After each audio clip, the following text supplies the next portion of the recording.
Ce show dédié pour un bébé qui vient de naître et qui doit subir une opération chirurgicale très délicate.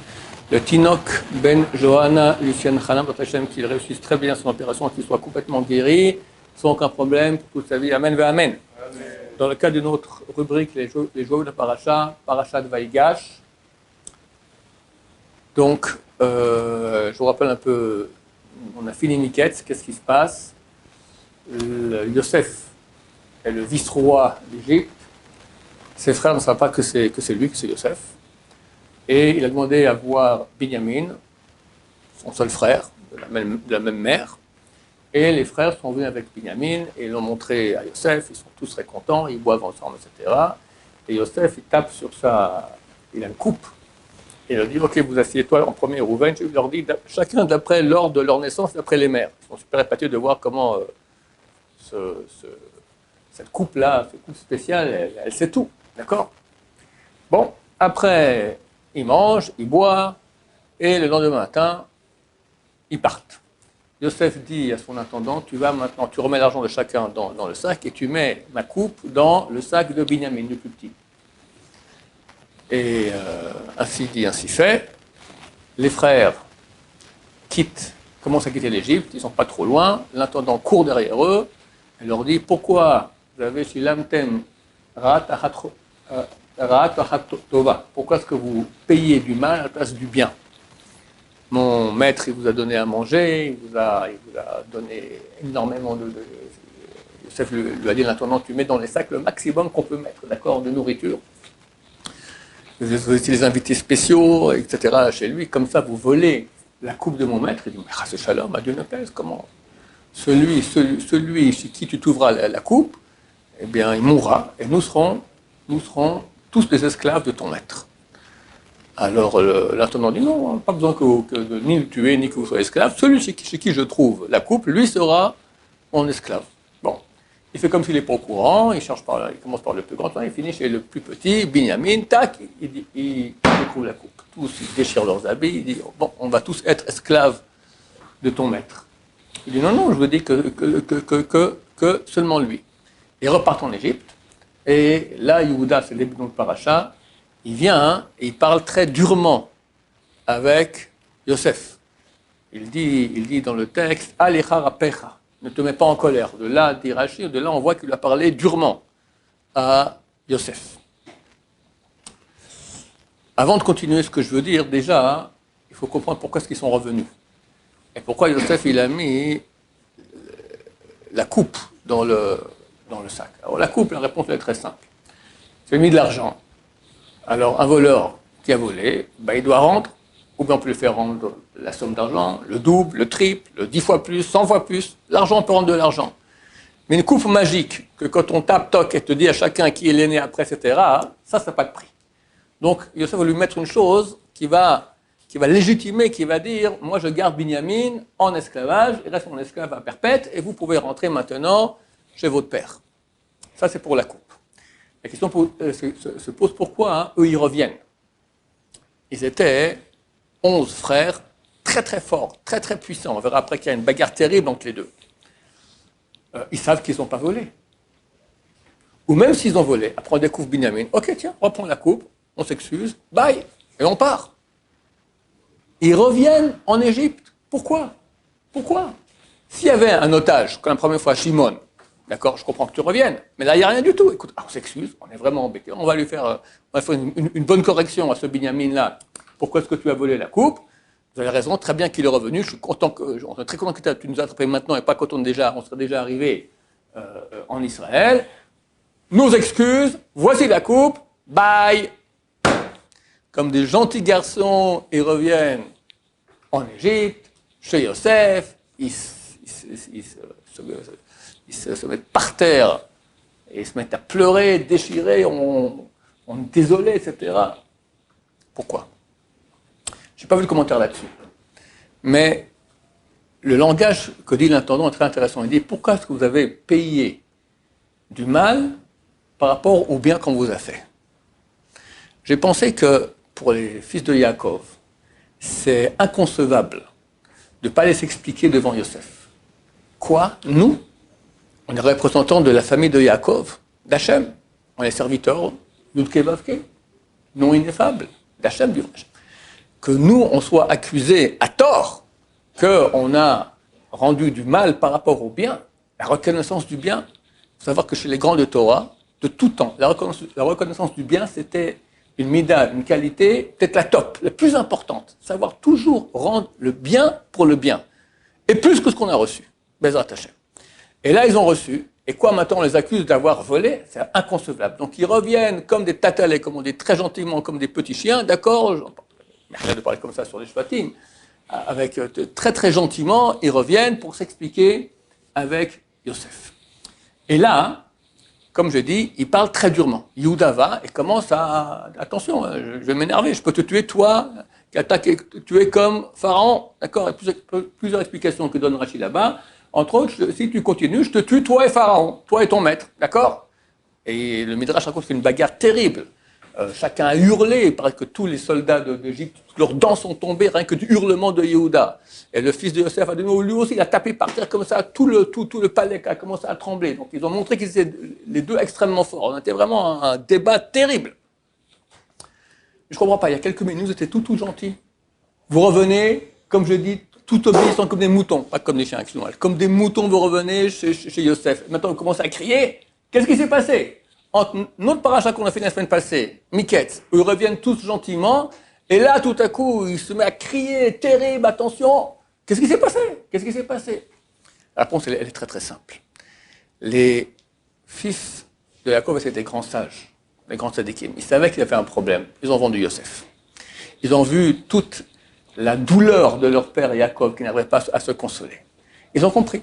On a vendu Yosef. On a un tikkun à faire, une réparation, Hachem nous voit maintenant. Nous, on nous a attrapés. C'est clair qu'on n'a pas volé la coupe, mais maintenant, on va être vendus tous en esclavage. Et même Binyamin. Pourquoi? Parce que s'il y a un voleur dans une bande de personnes, un groupe, tout le groupe est responsable. Donc tout le monde, on accepte d'être esclave pour réparer le fait qu'on ait envoyé notre frère Yosef en esclavage. Jusqu'à là, tout va très bien. Yosef dit non, pas du tout. Vous rentrez à la maison. Je garde que Binyamin, lui, sera mon esclave. Et à perpétuité parce qu'il a volé la coupe. Ben, ils ne comprennent pas. Je ne comprends pas. Mais Binyamin n'a rien fait. Binyamin n'était pas dans la vente de Yosef. Il n'était pas là. Alors pourquoi lui doit écoper? Là, ça cloche.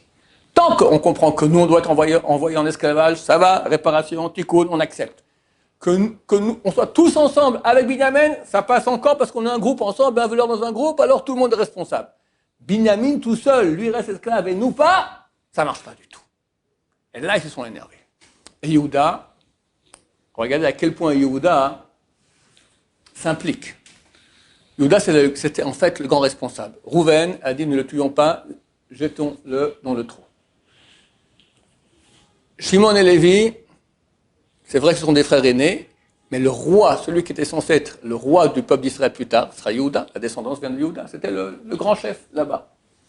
Donc lui s'implique plus que les autres, et il a promis à son père Yaakov il a dit, à Revnem, je porte garant que j'emmènerai Binyamin moi-même.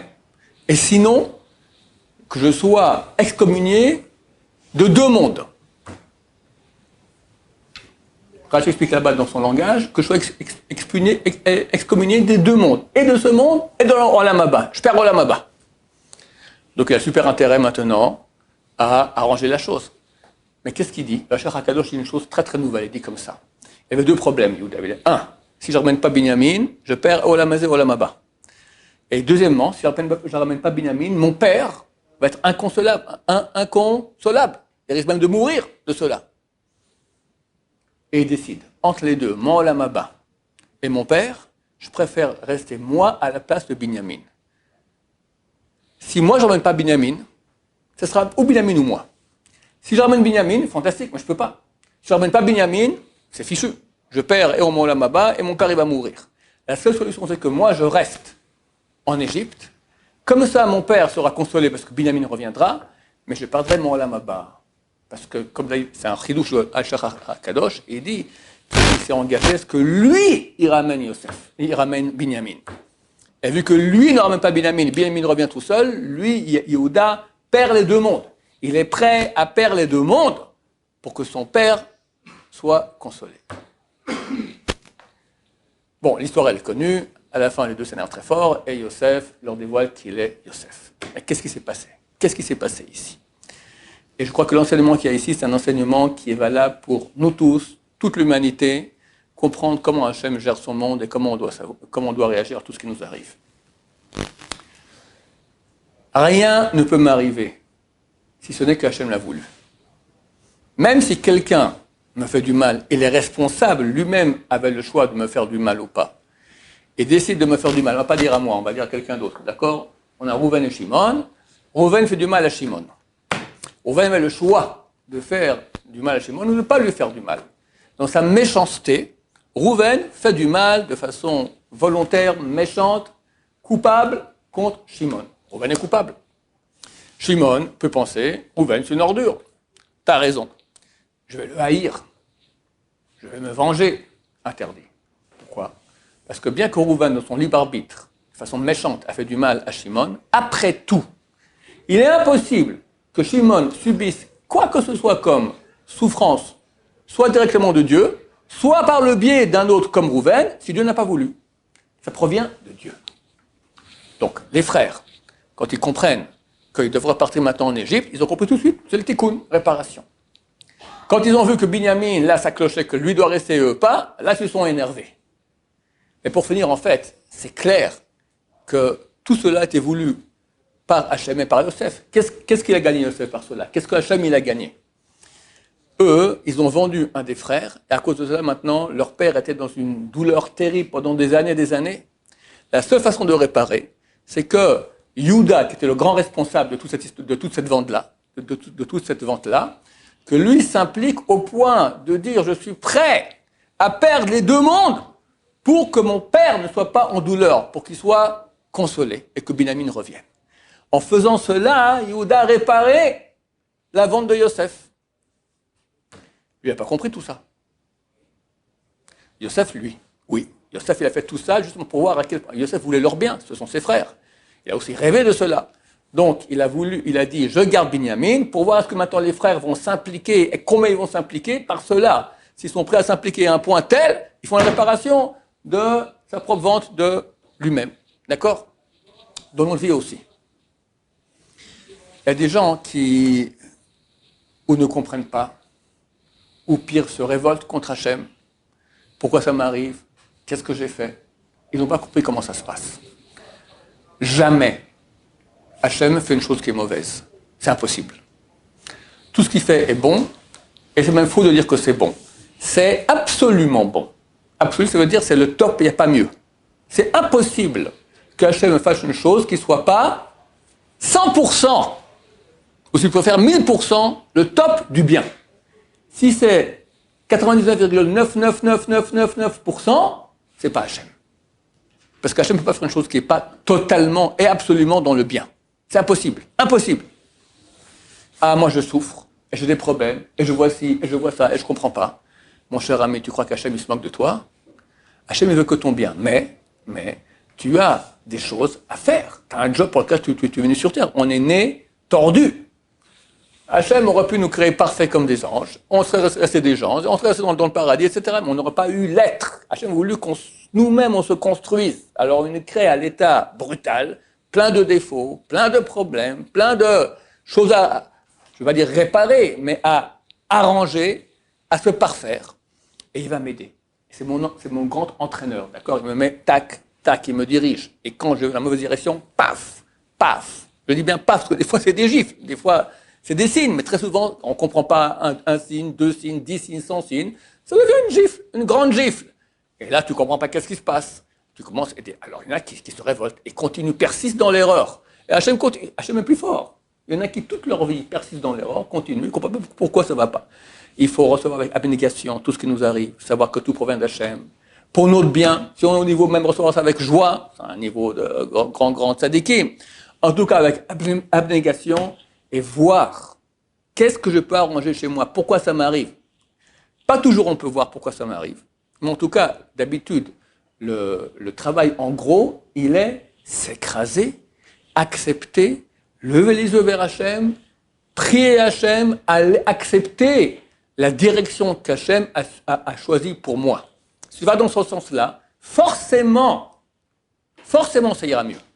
C'est peu que la gifle qu'Hachem t'envoie ne va pas s'arrêter. Quelqu'un, il a, je sais pas moi, il a copé un problème, une maladie ou un truc comme ça. Peut-être que c'est pour toute la vie, je ne sais pas. Mais tu vas grandir de cela.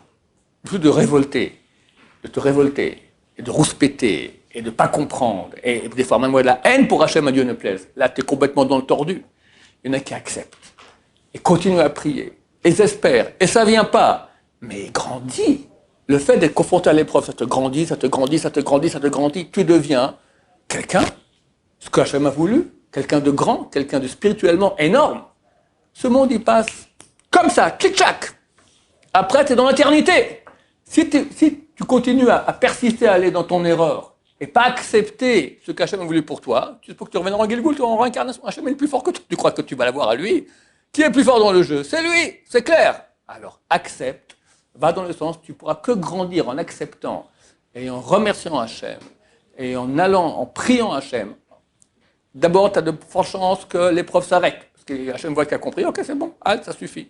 Des fois, Hachem, il ne veut pas, et pour d'autres raisons qu'on ne connaît pas, il veut que tu grandisses encore. Le fait d'être confronté à l'épreuve et l'accepter, et comprendre que tout vient d'Hachem, et aimer Hachem malgré tout, et faire avec, ça te grandit énormément. Il y avait une fois, Dieu ne plaise, un couple qui ont eu un enfant anormal. Un des grands rabbins de la génération, le Rav Moshe Shapira, Zatzal, leur a écrit une lettre. À l'époque, j'avais la lettre, je ne l'ai plus. Il leur explique une chose qui est à peu près ce que je suis en train de dire maintenant. Et c'est vrai, je vous dis, d'expérience avec beaucoup de gens que je fréquente, que je vois. Hachem veut de vous que vous ressortiez de vous des forces qui étaient cachées, qui jamais n'aura vu le jour. Quand tout va bien dans la vie, alors tu travailles, tu fais un effort, mais c'est un effort petit. Hachem voit que tu es beaucoup plus grand. Il veut que tu trouves en toi une puissance, que tu réalises toutes les forces que tu as en potentiel, comme ça tu grandis 100 fois, 1000 fois, 10 000 fois, 10 000 fois.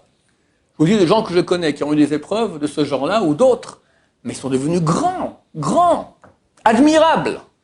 Et par rapport au Olam Haba, mais c'est une valeur incommensurable. Hachem ne se trompe jamais.